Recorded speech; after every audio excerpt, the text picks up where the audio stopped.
But yeah, Lord, what's up with that? He said, the lion in you is recognizing something has trespassed.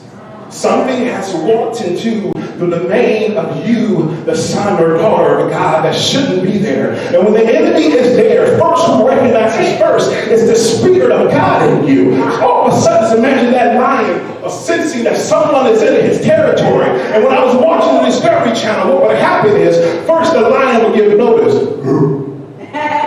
And it says in fact, go for a mile. So that should tell the other lion, hey bro, you're the wrong hood. And then as I continued to watch, the lion kept on coming onto the territory. So the lion stood up. Maybe you didn't hear me. And he sat there and waited. Then all of a sudden the lion kept on going, and the lion began to run and chase the other lion out of his territory. And you know what? And the Holy Spirit told me that the Holy Spirit will not only recognize when the enemy comes and trespasses, it will also come out of you, let him come out. Come out! I dare Satan to run up on my people. Yeah. I dare him. I got Leona Glenn in me. I'm so serious. The Spirit of God is in you, and this boldness comes out like, I dare you. Yeah. The spirit of fear is not allowed in my house. My daughter walked up to me at the age of 4, and she said, I'm afraid to die. I said, honey, that ain't from the Lord. So this is what we're going to do. Daddy is going to sit here and watch you to sleep, and I'm going to pray certain things. She said, pray. I said, pray.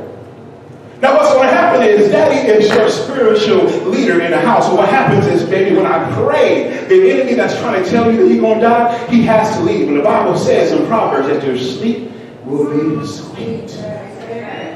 Now my 4-year-old daughter don't really get that, but as a spiritual head of the family, do I cower? Or do I step up and be bold? So the boldness is not just for the world. The boldness is when I father.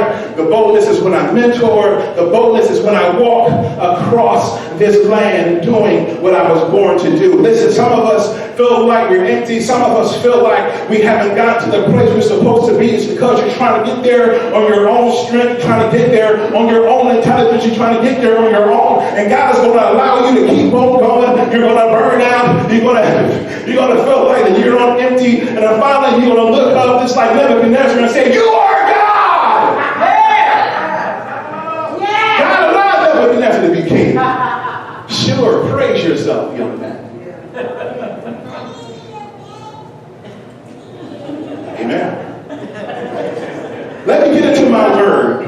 I gotta say hi to my sisters. My sisters are so beautiful. Y'all just wave at me. They're so cute. All right. Let's talk about transformation. Let's talk about Jesus. Let's get into some word. I don't want you to think I don't know what I'm talking about. Before Jesus was baptized, the Word of God just mentioned him as Jesus, the son of Joseph, the son of Mary. In Matthew 3, verse 13, then Jesus came from Galilee to John at Jordan to be baptized by him. And John tried to prevent him, saying, hey, I need to be baptized by you.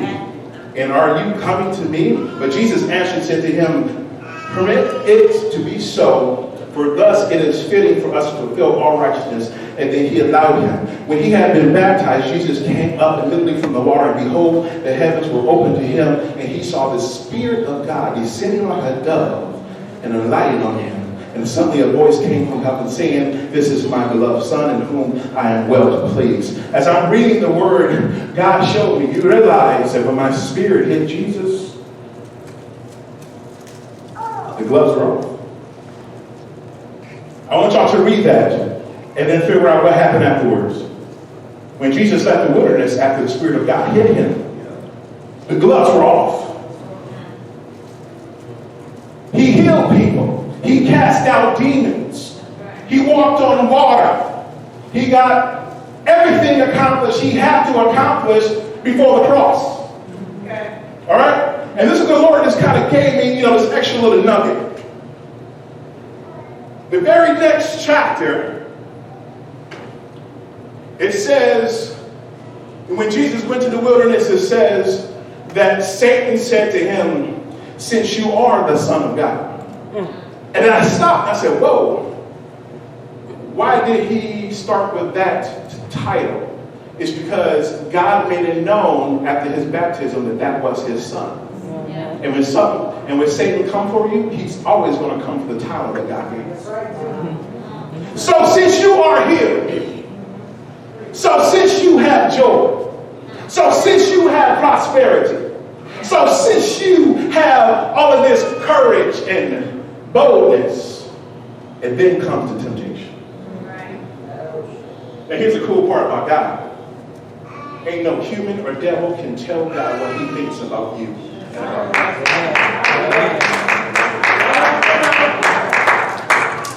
That's the answer to the grand old question, why should you read your Bible? Because when you read your Bible, you find out who you are. You find out who God says you are. Or you can guess by watching the History Channel. Or you can guess by reading books that have no business of telling me who I am. Jesus was transformed. And it was funny, he was so transformed that people in his neighborhood didn't even recognize him. Wait, time out. Aren't you the carpenter or something? Didn't you used to like sell tables on like Pinterest, Jesus? Now you out here healing people? Who do you think you are? I got the presence of God in me, homie. I'm sorry. All right? Let's move to another one. Let's talk about old fish boy Peter. Listen, when we were introduced to Peter, you know that brother had to be stinking. He was coming off the boat. He was working hard. Probably didn't have the new leathers. All right? A fisherman does not smell good. And God looked at him and said, follow me, I will teach you how to be fishers of men. But listen, but Peter was still human. Peter made mistakes. Peter, to the point, made Jesus say, hey, get thee behind me, Satan. He got upset, trying to chop people's ears off. And then when Jesus got caught, it was him who denied. But then all of a sudden on the day of Pentecost, that transformation that I just told you about, all of a sudden, you know why I love going to church? Because the Bible says in the second chapter of Acts, it says that the people were together on one accord. See, that's what church should be about. When the people are together on one accord, that's when the presence of God falls so heavy in worship. When everyone is worshiping. Like in my church, when you sit down, our ushers would tell you, hey, we worshiping. Stand up. Because when the people of God are on one accord, the Spirit of God falls into place. That's every worshiper's heartbeat right there. So all of a sudden, the Spirit of God hit, and it hit upon a man like Peter, a fishy-smelling man, a man who doubted that that Jesus would come back, a man who cursed someone out and said, I don't know Jesus, a man who used a weapon to injure someone, a man who kept on messing up. All of a sudden, the presence of God falls into Peter, and the Word of God tells us that he comes out and begins to preach, and in one sermon, thousands of people join the church. Transformation in the Spirit of God. It's imperative, if you are a person of destiny in this room, you believe your legacy is aligned with godly things. You can't do it without the presence of God. Peter would have remained probably a great fisherman. But the cool part is when you allow the Spirit of God to lead you, not only will it change your destiny, but the people around you. It's a story in Acts 4 when Peter was just walking. Peter and John were walking, and he saw, this man in the need of healing, and this man asked him for money. But all of a sudden, the Holy Spirit is in Peter. So he says, listen, riches I don't have, but what I do have, be healed in the name of Jesus. And the Bible says that man was healed. So he had to go answer himself to the rulers of today. But the cool part in Acts 4 and 13, after Peter got done talking, they said that when they saw the boldness of Peter and John and perceived that they were uneducated, that they were common men, they were astonished. And they recognized that they had been with Jesus. I wonder who people know who you've been around with. Once again, we can talk about fruit all day. All right? Like people love reading Galatians 5:22, talk about the fruit of the Spirit, but no one wants to read Galatians 5:21 that pretty much talks about the fruit of the flesh. That would tell me, once again, what you plugged onto. Listen, I don't have to ask you if you read your Bible. If you're fearing like the world fears, I don't have to ask if you know any scriptures about peace. If you believe in what the world believes about your healing, I don't have to ask you. Let me tell you a story. I love telling stories. I'm a historian. Storyteller. My doctor told me I was pre-diabetic last year. Traumatizing. I told my sisters, told my parents. Felt like my life was over. Half of that I felt it was my fault because of my lack of discipline when it comes to food. So something else happened with my wife, and we weren't going to tell anyone. And my wife doesn't like talking about stuff because she understands some people gossip. So I told her, I said, the Bible says to go and talk to an elder in the church. So we found the oldest couple in the church who got no cell phone.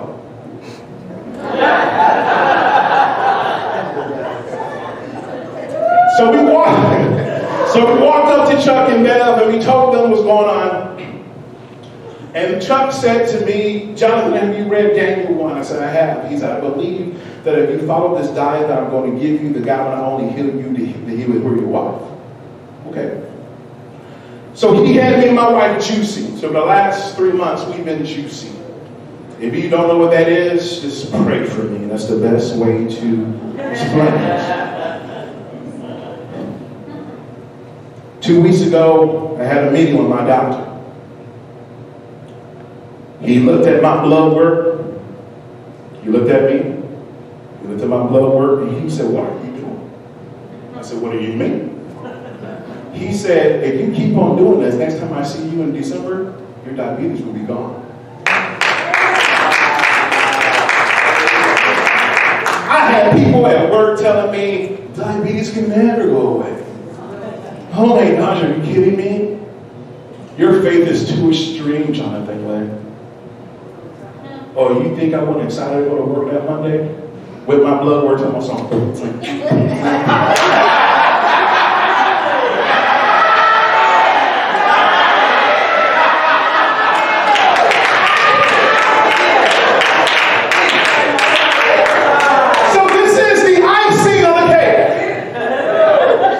Today I had a lot of interviews for student staff in my office, and my wife texted me.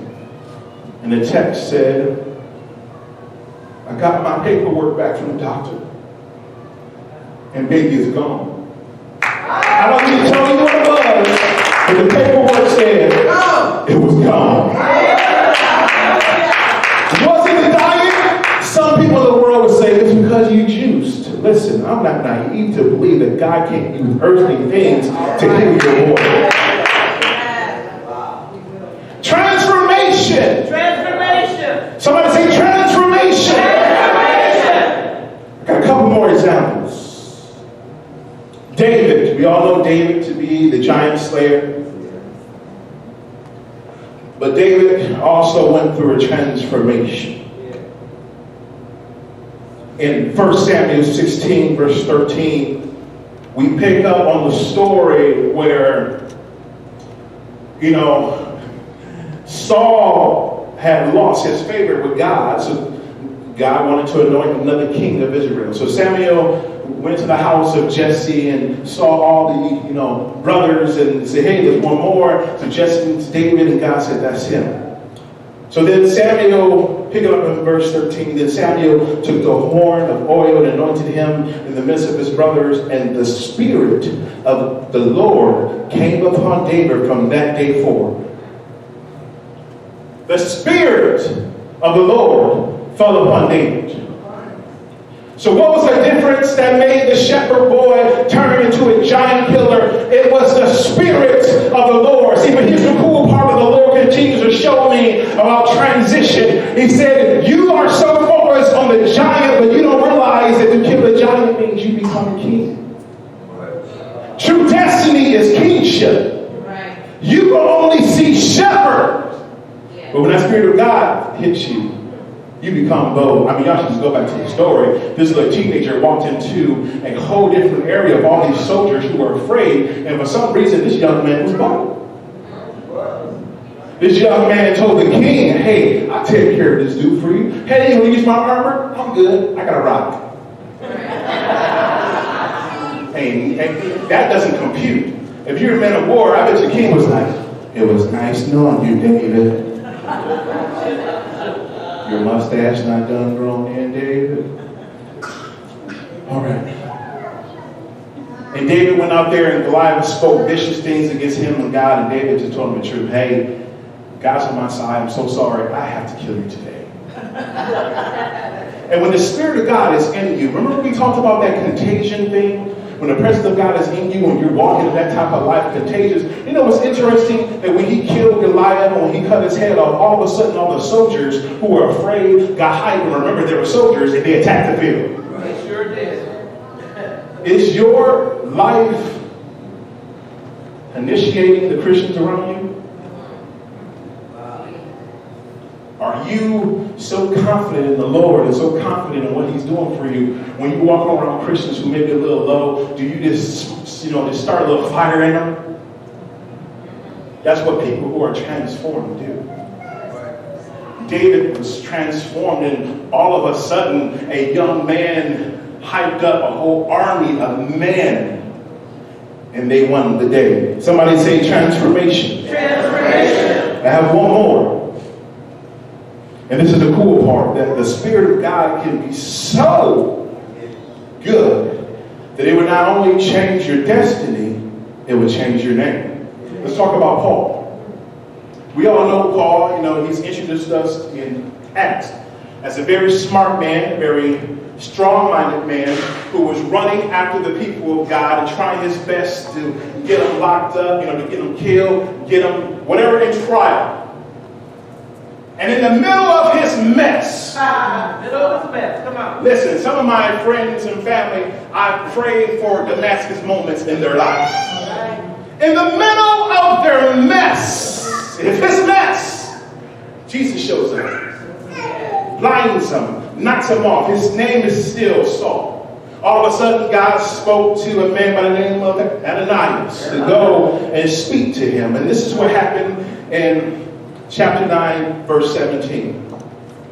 And Ananias went his way, entered the house, and laid his hands on him, Saul. He said, Brother Saul, the Lord Jesus, who appeared to you on the road as you came, has sent me that you may receive your sight and be filled with the Holy Spirit. Filled with the Holy Ghost. Come on now. Interesting how a person who is so strong-willed and running after the people of God with vigor, all of a sudden get the presence of God in him and gets saved. All of a sudden, his name switches from Saul to Paul. And verse 20 says, immediately he preached the Christ in the synagogues, that he is the Son of God. Then all who heard were amazed and said, is this not he who destroyed those who called on this name in Jerusalem, and has come here for that purpose, so that he might bring them bound to the chief priests? But Saul increased all the more in the strength and confounded the Jews who dwelt in Damascus, proving that this Jesus is the Christ. He took a murderer and changed him to a man who literally helped write half of the Bible. That's right. That's right. So some, we should just give up on such and so. Yeah, this is the third time they're in jail. Oh, we should give up on this person, or we should give up on this relationship. And God said, oh, really? I don't give up on anyone. Let my spirit get it in them. There's a lot of false truths going on because the Spirit of God isn't present. But when the Spirit of God is present, when you allow it to be present, I heard the Lord say, when you allow me to be present, you allow me to wow you.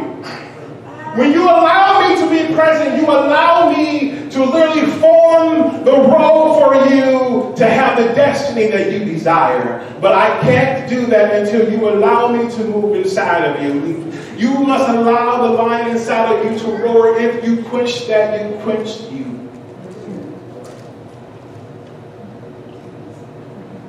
So my question as I digress this evening is, what about you? What about you? What story will be written about you, about your faith, about what you believe? Has there been a transformation, but we've allowed current situations to dictate how we transform? The cool thing about David is once he became a giant killer, nowhere in the Bible does it say he went back to being a shepherd. So when the Spirit of God is in you, it transitions you to a place where you don't have to go back to the old you. That's why I love my life at 39, not because I just look good in a bow tie. I mean, you know, I am my mother's son. It's all good. It's all good. But I am so confident in the man that God has shaped me to be. So confident in this man who the Lord has allowed to walk with giants. Confident in the way that I'm able to speak truth, even in the worldly system like Daniel. I am proud to say that God has chosen to chisel out of me the man that I need to be for the remnant for this end time. The end time desires the Spirit of God. The end times desires the people who, yes, Lord. The Lord just showed me that He needs some of us to come out of a cocoon. Some of us have found the cocoon season of life so bitter, so drastic that we're not doing what we do need to come out as a butterfly. He said some of us are in the cocoon, but if you allow the Holy Spirit to lead you out, you would come out on the other side a little bit better. I didn't tell you it was going to be perfect. I didn't tell you life was going to be dandy. And people always tell me at school, my grandmother died. There is no God. I'm like, what? Death makes you not believe in God? So what if your check get lost in the mail? What if the doctor tells you something bad about your health? What if you don't get the car of your dreams? What if your kids tell you off? There's no God. Greater is He that is in me than he that's in this world. What if the people of God allow themselves to be transformed by the Spirit of God? What if people allow themselves in Saginaw, Michigan to be transformed by the presence of God? What will the school system look like? What will City Hall look like? What will the jail system look like? What would our neighborhoods look like? Oh, yes, Lord. Father, we love you so much tonight. Oh, yes.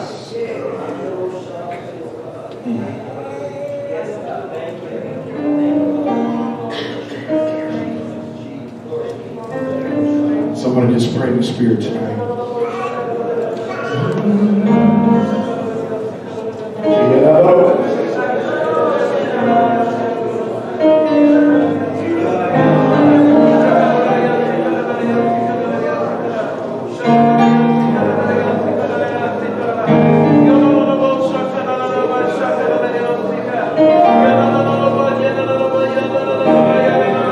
For those who would say tonight, hey, you know, Joni, you're right. I have been living on my human strength for too long in 2019.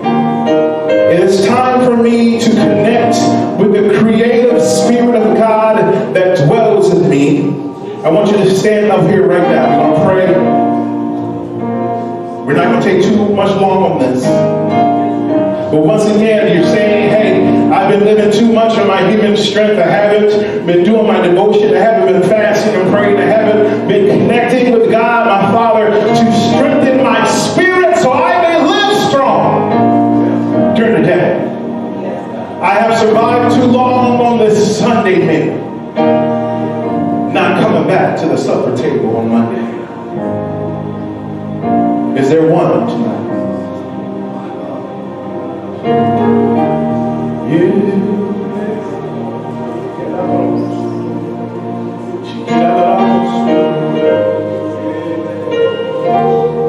Is there one tonight who would say, I feel like I've hit the ceiling, but I know I have breath left in my lungs, and I'm supposed to be doing grandiose things, but I don't know how to get there. And I've tried education, I've tried so many meetings with all these professionals, I tried, I feel like I'm stuck. I believe God says my spirit will lead you.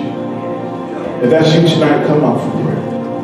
We're not going to embarrass you, we're going to pray together tonight. Just a couple more seconds and then we're going to move on.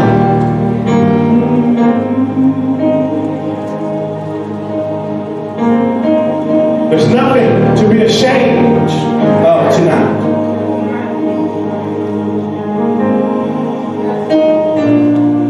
Hallelujah.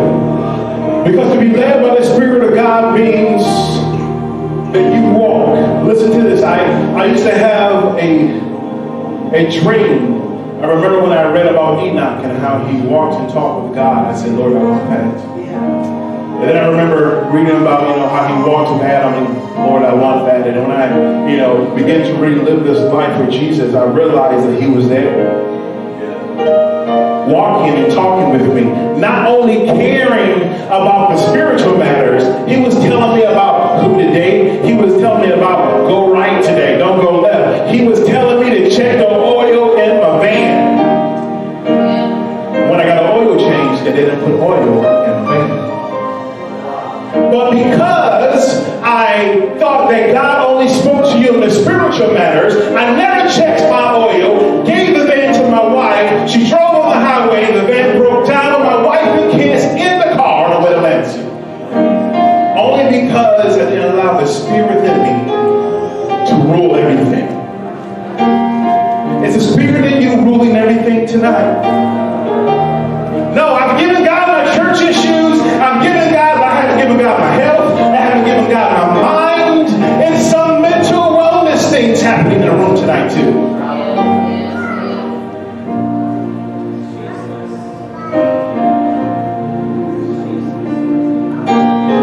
The Holy Spirit is here to walk and talk with you.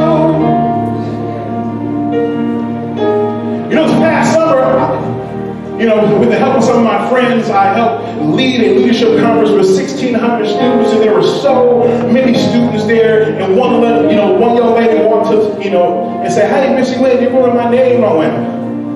I don't. And I said, "Well, give me a second." I said, "Holy Spirit, I don't know her name." He said, "Her name is Maya." I said, "Your name, is your name Maya, honey?" She said, "Oh my God, you remember my name?" I was like, "Oh." God just told me your name. So he's there for those quick reminders. But he's there to remind you that he is God. He's there to remind you of the scriptures that you read. He is there to remind you that he's created you to be strong. He's there to remind you that you must walk and talk with him morning, noon, and night to achieve the destiny that he has created you to be. Where I go to church, Resurrection Life, our motto is live the life you were born to live. And that life is aligned with the Spirit of God. Father, as I pray for my brothers and sisters tonight, Lord, may the Spirit of God flow through them to their minds and lead them to the place where you have ordained them to be. Lord, strength like no other. When they speak a thing, that it happens. They choose to say, don't let it rain, may it not rain. Oh, strength that has been prayed for and needed right now in the name of Jesus. Oh, that your presence inside of her will roar like a lion when the enemy tries to trespass her and her family and her mind, I hear the Lord says. But I also hear the Lord saying, greater is he that is in you than he that is in this world. We thank you that as she connects with that as she grows that she would not only see extra areas and understanding of the word, but even her preaching will change, her teaching will change, her parenting, her mentorship, everything will change because of the presence of God. Oh Lord, love you.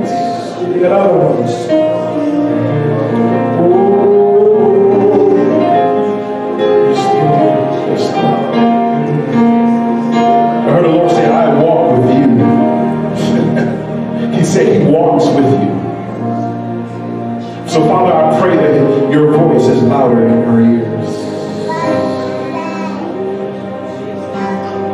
Something my father taught me when I was young. He said to me, when you obey the unction of the Holy Spirit and you keep on doing it, that voice gets louder. So I feel led to tell you that even the small things, he's going to begin to come and talk to you. He's going to become to direct you. Even the small things. Oh Lord, where did I come from? Do it. Because even in those small things, when it's time for the big one, you're going to hear it. Hallelujah.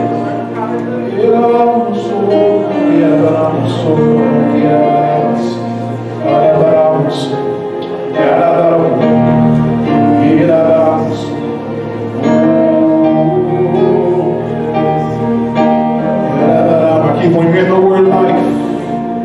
Life. Speak life in you. Speak life in your mind. Speak life in your body.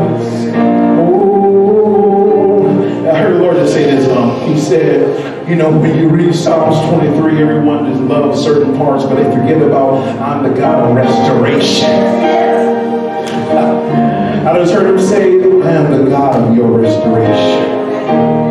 I will restore what you have thought has been lost. I will restore so many things that only you would know that it was me. No man can give it to you. No woman can give it to you. No human being can give it to you. But I hear God said, I give it to you.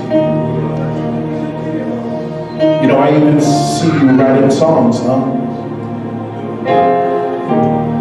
But I think tonight, not only does he want you to know that he's a God of restoration, but he also walks with you, I hear him say. Hallelujah.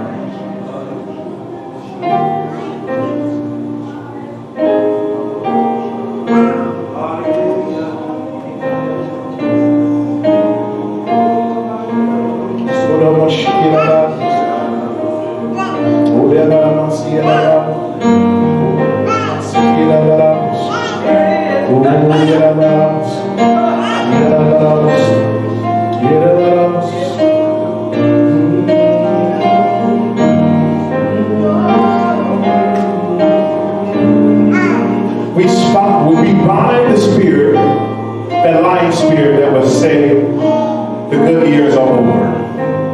We bind that spirit right now in the name of Jesus. We thank you that the Spirit of God in her has no age. The Spirit of God in her grows even now. Her faith in you, Lord, is strong. I feel it right now in the name of Jesus. We thank you that you will be with her from the top of her head to the bottom of her feet. Every single thing that a doctor or a nurse has told her, we think that you are a God that can reverse every single thing. And we thank you for wisdom to fall upon everything, that even the words she says will positively affect her family and everywhere she speaks, because the Spirit of God is in her, and restoring and building things that she thought were no longer possible.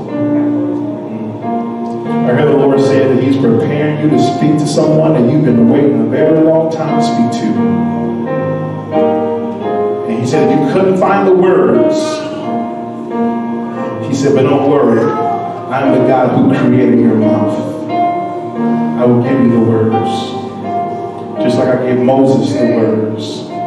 Just like I gave Jesus those words, I will give you the words, says the Lord. Come on, somebody put their hands together tonight.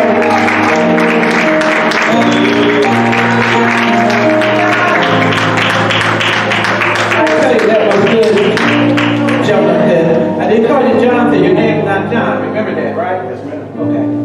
Because his dad heard Jonathan. Jonathan means that Jonah ran from God.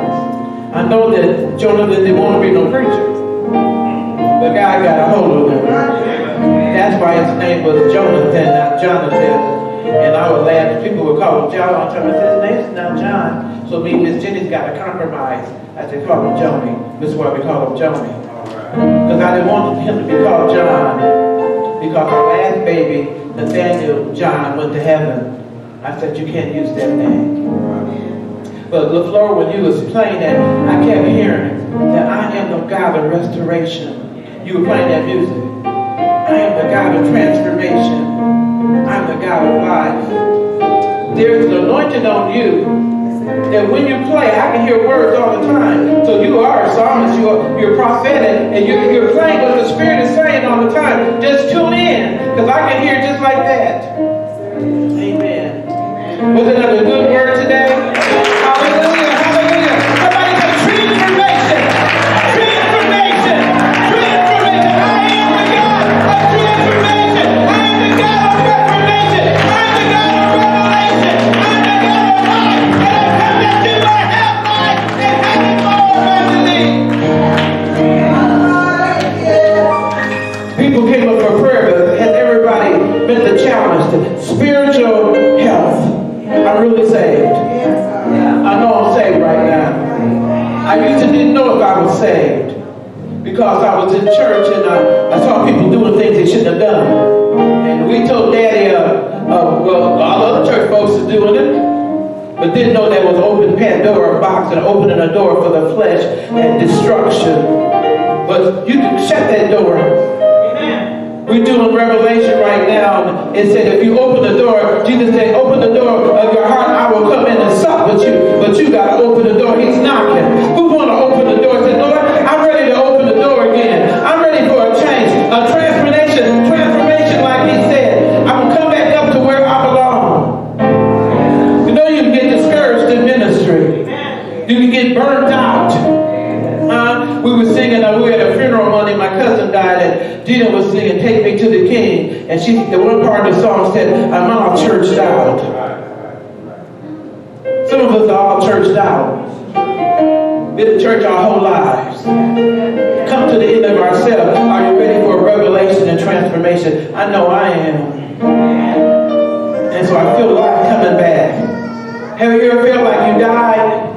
I'm going to church, but it says that Ephesus church was going, but they had lost their first love. And I said, Lord, you're bringing the love back. Somebody said, God, bring my love back. My love for the saints and love for the church and love for the world.